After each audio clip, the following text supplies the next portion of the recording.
Okay, y'all, the real reason Gypsy Rose Blanchard is leaving TikTok, she can't be here anymore. They made some new rules. I can't even put them up for you because I can't show you the green screen anymore and whatever.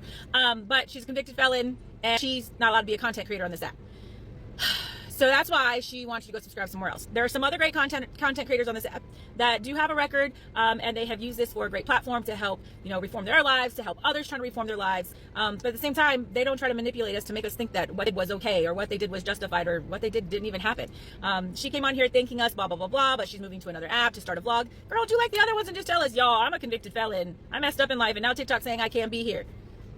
You're not going to manipulate us. We're over it. But anyway. So convicted felons are no longer allowed to monetize off of TikTok. So when Gypsy Rose is like, I'm going to take that 30-day hiatus off of TikTok and kind of like get my bearings together, so to speak, she was only saying that because she is no longer allowed on this platform to monetize. So her whole thing on YouTube, something like In the Life of Chaos or Magic in the Chaos or whatever it's called, her YouTube name, that's why she's making YouTube. And I'm pretty sure the reason why she has her baby Aurora in these videos now is because she wants to pull in her audience. She wants everybody to see, oh my God, she's showing Aurora on YouTube. So everyone's going to get to YouTube and they're going to go and watch it. But she is only on YouTube because now she can make some sort of financial gain off of YouTube because she's no longer allowed here on TikTok. TikTok just changed everything and it's not looking good for some of the most controversial moms on that app.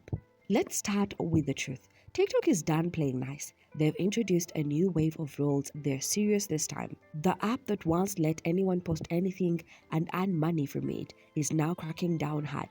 And for some of the creators we've talked about before, like Gypsy Rose and Stephanie Jenkins, this could be the end.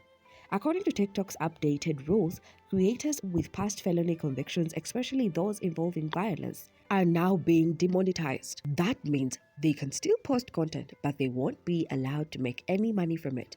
TikTok is making it clear they don't want to support financially people with violent criminal histories, no matter how popular they are.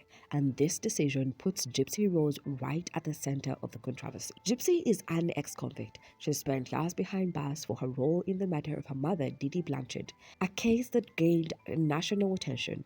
And even though she's out of prison now, she's still on parole, which means she's not exactly free. She's still serving her time just from outside the cell. That alone already puts her in violation of TikTok's new rules. But that's not all. These new rules don't just apply moving forward. They also look back at past actions, and Gypsy has a history on TikTok that includes threats, doxing, and encouraging toxic fun behavior. Gypsy Rose should not be allowed on social media. The influence that she has on all these people is scary. Her supporters are violent. I have never been threatened by anyone on this app except for Gypsy Rose supporters. And I mean, it makes sense because they're supporting Gypsy Rose. And yes, I have been calling people out for making threats to me and bullying me, and I'm going to continue to do so. If you don't want to be called out for being a bad person, then maybe don't be a bad person. Y'all are way too comfortable coming on social media and threatening people and antagonizing them. And when people are quiet, well, that's the reason why people are so comfortable doing it, because they know there's not going to be any consequences. I stand up for myself. I speak up for myself. These people tell me to myself every day. And I'm still going to continue with my content because nobody is going to silence me. I'm just going to start holding people accountable and calling them out when they're being bad people. And maybe that will spread awareness on the kind of influence Gypsy Rose has on these people. Because again, these are only threats and behaviors coming from people who support her. TikTok is making an example out of her by showing that even the most followed creators aren't untouchable. What started as a good second chance for Gypsy, posting life updates, sharing family content, and turning her story into a career, might now become the reason she loses her platform completely. TikTok's new policies are drawing a line in the sand, and Gypsy's past, her parole status, her online actions have all placed her on the wrong side of it. She posted a video where she threatened Ryan Anderson, saying she would bite back 10 times harder and that she would expose him for things she hadn't even said yet. Take my shit down, right? Okay, how about you quit talking about me? It's been 3 fucking months since I texted you, and you're spiraling out of control. So just remember, just as much dirt as you have on me, I have on you, honey. You punch at me, I punch back 10 times harder. Go see a therapist. It was meant to sound strong and fearless, but what it really did was show how far she was willing to go to silence him. That's a direct violation of TikTok's policy on inciting violence. Everyone's supposed to feel safe on the app, whether they are creators or viewers, and when someone with billions of followers uses their platform to go after a specific person, that's no longer just drama, it's dangerous. Threats, even if they are vague or said in the heat of the moment, have real impact, especially when your words reach billions. Gypsy turned her platform into a weapon, and that's a huge red flag TikTok couldn't ignore. But it didn't stop there. Gypsy also got involved in doxing. She reshared a video made by her friend Brie, where they exposed private and personal information about another content creator, Becca Scoops. This wasn't some accidental link, it was posted with clear malicious intent. The video painted Becca as the enemy and encouraged others to pile on. That's not just toxic, it's unsafe. TikTok's new rules are clear. They won't allow creators to spread hate or put people in harm's way, even if it happened in the past. And that's the part many creators don't realize. These updated policies don't just apply to new content, they apply to your history too. Old videos, old comments, old posts, they're all being reviewed. So even if Gypsy thought she got away with something before, it can still catch up to her now, and in this case, it definitely is. Her fans have also played a big part in making the app more toxic. Under videos that criticize Gypsy, you'll often find her supporters flooding the comment section with aggressive messages, personal attacks, and straight-up harassment. Some comments go as far as using slurs or wishing harm on others, all in the name of defending her. This kind of behavior doesn't just happen once, it became a pattern. People feel scared to speak up or share their opinions because they know what's coming, the digital mob that writes for Gypsy without question. And the worst part, Gypsy doesn't always stop it. She has publicly asked her followers to tone down or make it clear that she doesn't support the hate. When a creator stands silent while her supporters go after others, it creates a dangerous environment. It allows the hate to grow and makes it look like the creator approves even if they never say it directly. For TikTok, this is a huge concern. The app is trying to clean up its image. They don't want to be known as a place where bullying, threats, and harassment are allowed to thrive. That's why they are now holding creators accountable, not just for what they say, but for what their followers do in their name. And Gypsy's presence mixed with her followers' toxic behavior is now being seen as a threat to the mission. So what did Gypsy do when she saw this coming? She made a run for it. She didn't wait around to see how bad things would get on TikTok. The moment she sensed that her days might be numbered there, she quickly pivoted. She launched a YouTube channel almost overnight, this time leaning into family vlogging. It was clear she needed a new space where she could keep her online career alive. Gypsy has always been upfront about how she sees social media. She once said, "This is my job," and in her mind, it really is. Social media has become her main source of income, attention, and identity. So when TikTok started feeling like shaky ground, she didn't just panic, she made a calculated move. YouTube, for her, wasn't just another platform, it was her plan B, her safety net, her backup hustle. But she didn't just switch platforms, she tried to switch narratives too. On YouTube, she wanted to show a different side of herself. Less drama, more domestic, less controversy, more cute moments with her baby. But deep down, many viewers could see what was happening. This wasn't a fresh start. It was a strategy to stay relevant and, most importantly, to keep earning. But even on YouTube, she needed a hook. Something strong enough to make people click, watch, and stay. And that's when she made the decision to center her content around her baby. Aurora, she put her baby front and center in the thumbnails, the titles, the actual videos, almost as if the child was the entire selling point. And let's be honest, it worked. People were shocked to see her showing her newborn online, and curiosity brought in the views. But many people saw right through it. They called it what it was: emotional exploitation, using a baby, an innocent child, as a tool to grab attention and gain sympathy. It wasn't just about sharing motherhood or showing milestones. It felt intentional, like a strategy to keep her platform alive by tapping into people's emotions. This is especially concerning because children can't consent to this kind of exposure. Whilst those videos are out there, they are out forever. And here's the twist. She couldn't have done this on TikTok. Not anymore. TikTok's updates rules now make it much harder to show minors in content, especially when it's not clear that the child's well-being is being protected. Without proper safety measures, content involving children is flagged or taken down. That's why YouTube became the next best option for her. But even then, people are watching, and not just fans, critics, watchdogs, and maybe even the platforms themselves are paying attention. And how's it going for her on YouTube? Not great. In fact, it's been a rough start. One of the first things people noticed is that Gypsy turned off the comments on her videos, and that's a big deal. Comments aren't just there for fun, they are a key part of how content spreads. They drive engagement, keep conversation going, and tell the algorithm, hey, this video is worth watching. When the comments are off, the interaction drops. And when the interaction drops, the algorithm stops pushing your video.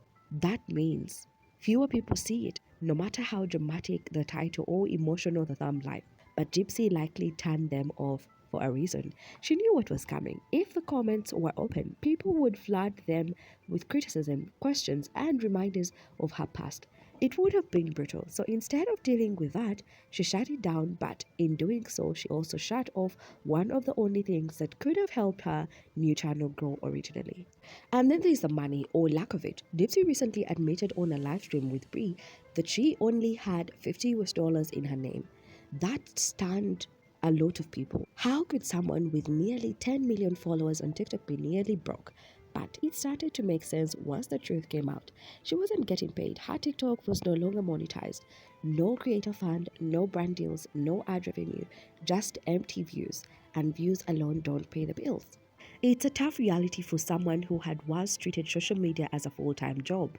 The numbers looked impressive, but behind the scenes, the income had dried up. YouTube was supposed to be her next chance, but with no engagement and little support, it's starting to look like another dead end. That's also likely why she came up with the idea of doing a so-called 30-day social media detox. She told everyone she needed a break and that she was stepping away to focus on herself, maybe reset.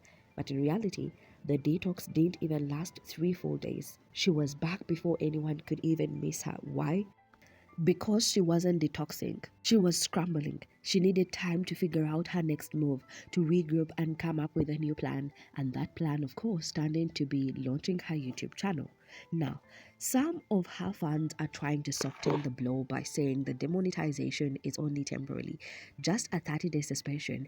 But when you look closer, that doesn't hold up. Gypsy is still a convicted felon, and not just any felon, one with a violent criminal record. Even after her parole ends, that status won't magically disappear. That alone puts her permanent odds with TikTok's new policies.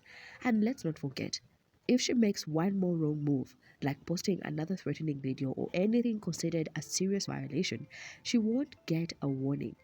She'll be banned automatically. Despite all of this, Gypsy is still on TikTok, and she's actively using it to push people toward her YouTube channel. She repeats the same message over and over, go watch me on YouTube.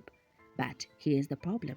That's also against the rules now. TikTok has updated their policies to prevent creators from using their platform to redirect traffic to competing sites. Driving users off the app, especially to another monetized channel like YouTube, is now considered a violation too. So when you put it all together, the fake detox, the demonetization, her ongoing parole, and the cross-platform promotion, what you get is someone walking on very thin ice, and that ice is cracking fast. The reality is, Gypsy got too comfortable. She made money off her crime, off manipulation, off chaos, and it's catching up to her. TikTok seems ready to cut her off for good. But she's not the only one in danger. Let's talk about Stephanie Jenkins. She's a mother of 7 who went viral for showing her family's life, but not in a way that felt empowering or hopeful. She posted videos of her kids living in cramped, borderline, unlivable conditions in a one-room motel. And these weren't one-off clips. This became her whole content identity. Her children were shown sleeping on hard kitchen floor, surrounded by grocery bags and onions, just inches from the front door, blankets scattered, clothes in plastic bins, or no space, no privacy, no safety. I think the Jenkins are going to get demonetized after the new TikTok guidelines go into effect May 20th. So one of their new guidelines is you cannot make TikTok look bad on or off the app. And, well, the Jenkins are making TikTok look bad everywhere. A family of 7 living in a 1-bedroom apartment where the adults get the bedroom and the kids sleep next to the front door and the refrigerator and the onions. That makes TikTok look on or off the app. You saw the condition of those cats that she abandoned. That makes TikTok look bad. Moving to your third motel shelter-like thing makes TikTok look bad. Also, moving to your third motel shelter-like thing and having to move every 28 days so you don't establish residency makes TikTok look bad. Not strapping your kids into the car properly, letting your very small daughter ride up front and the seatbelt is like almost wrapped around her neck doesn't make TikTok look good. Drew refusing to get a job and having warrants and her having the charges for those abandoned animals does not make them look good, on or off the app. And now TikTok can cap how much money you are making. So, I think that they are going to be making too much money, doing too much off the app, making TikTok look bad on the app, and I think they're going to get demonetized. What do you guys think? I also think they put a little guideline in there for Adrielle Sigler. They wanted people to know that you, if you make money from TikTok, are not an employee. You are an independent contractor. TikTok is not your job. You are an independent contractor of TikTok. Oh, and now they don't want you to talk about how much money you make on this app, or don't make. They don't want you to be transparent. So if you are transparent about your money, if you are doing things on or off the app that make TikTok look bad, you can get demonetized. Oh, and TikTok now can make you pay back your rewards. Like if they overpay you and they deem that they shouldn't have paid you, they can make you pay those rewards back. And you can get strikes on your account, in your DMs, your comments, your videos, anywhere that you are leaving your footprint on TikTok, you can get strikes on your account and then potentially bananaed. So even if you say the things like, girl, you crazy, you're gonna get in trouble for that. I feel like I should just not even comment anymore because I get in trouble for about 45% of my comments that I leave. And this wasn't a one-time emergency. It became a daily broadcast. She turned the worst part of their life into a series. Viewers watched in shock as her children lay on cold tiles with no proper beds or personal space, and instead of using her platform to say, this is what we are going through, here's how we are working to fix it, Stephanie leaned in. She kept the camera rolling over and over again, not to raise awareness or advocate for change, but to document, to post, to go viral. It's not that she shared her struggle, it's how she kept feeding it to the internet without ever offering hope, help, or a plan. That's what turned so many people against her, and now that same content might be what gets her removed from TikTok altogether. That's what TikTok is cracking down on now. Content that makes the app look bad both on and off the platform, and Stephanie's videos, they do exactly that. She's also been seen throwing out her family's cats and abandoning them on camera. That's animal harm, another violation. And she constantly shows her children being moved from one shelter to another, living in unstable and unsafe conditions. There's even a video of her daughter, too small for the seat, riding in the front of the car with a loose seatbelt. It's unsafe, it's alarming, and it's online. Her motel room is shown dirty, her bathroom messy, her partner Drew refuses to work and spends the day playing video games on a PlayStation 5. The entire setup paints a picture that makes TikTok look irresponsible for allowing it and especially for monetizing it. But Stephanie doesn't see that. She's convinced that it's the viewers, especially the ones who disagree with her, that are out to get her. In her mind, it's all hate. She goes online and says people are reporting her content because they're jealous or don't like her family. She blames the haters for trying to bring her down and destroy her income. But what she doesn't realize, or maybe refuses to accept, is that it's not just viewers behind the flags. It's TikTok itself. The platform now uses automated systems and human reviews to detect content that breaks their rules, and Stephanie has violated a lot of those rules, from unsafe child situations to animal neglect, from misleading content to making the app look badly public. She's done it all on camera. Her videos are being flagged not because someone is out to ruin her, but because the content itself keeps crossing lines. TikTok's system doesn't rely solely on mass reports anymore. It scans for patterns, looks at how people interact with the content, and assesses risk. And in Stephanie's case, the system is finding more than enough to raise red flags over and over again. Now, TikTok wants creators to post authentic content, not to rage bait, not harmful content, not drama for profit. They want stories that inspire, that educate, or entertain in a safe and respectful way. But Stephanie has built a whole online presence around the daily hardship of her children. She doesn't just mention that her family is struggling. She turns their pain into daily episodes, almost like a series. Each video counts another day in the motel, another night on a crowded floor, another reminder that her children are homeless, and the more shocking the conditions, the more the views and videos seem to get. For many, it feels like she's monetizing their suffering. The kids don't have a choice. They don't get to say, hey, I don't want to be filmed today, or can you not post this? Their everyday life, messy rooms, broken routines, unsafe moments is broadcast to millions, and instead of using that platform to get real help or show solutions, she keeps feeding the same narrative because the struggle is what gets attention, and attention means money. And Gypsy, She's famous because of her mother. That's the core of her story. No matter how many times she tries to rebrand herself as a mother, as a wife, a creator, people still follow her because of what she did to her mother. That's what makes her account trend. That's why she gets millions of views. Her engagement is tied to tragedy, and TikTok, at least for now, is saying they no longer want to reward that kind of influence. They don't want their platform to be the place where trauma equals profit, especially when the people in the middle of it, like children, never asked to be in that first place. With these new rules, TikTok is saying enough. Stephanie might finally stop posting content that puts her children in uncomfortable or unsafe situations for clout. Gypsy might stop making money off the crime that gave her a platform in the first place. But will TikTok follow through? Will these bans be permanent, or will the app start picking favorites, letting some creators slide while others are removed completely? That's the big question. What do you think? Are these new TikTok rules more helpful or harmful? Are they going to clean up the app or just make things more confusing? And should creators like Gypsy and Stephanie be banned for good? Let us know in the comments, and don't forget to like and subscribe for more updates as this unfolds, because one thing's for sure, TikTok will never be the same again.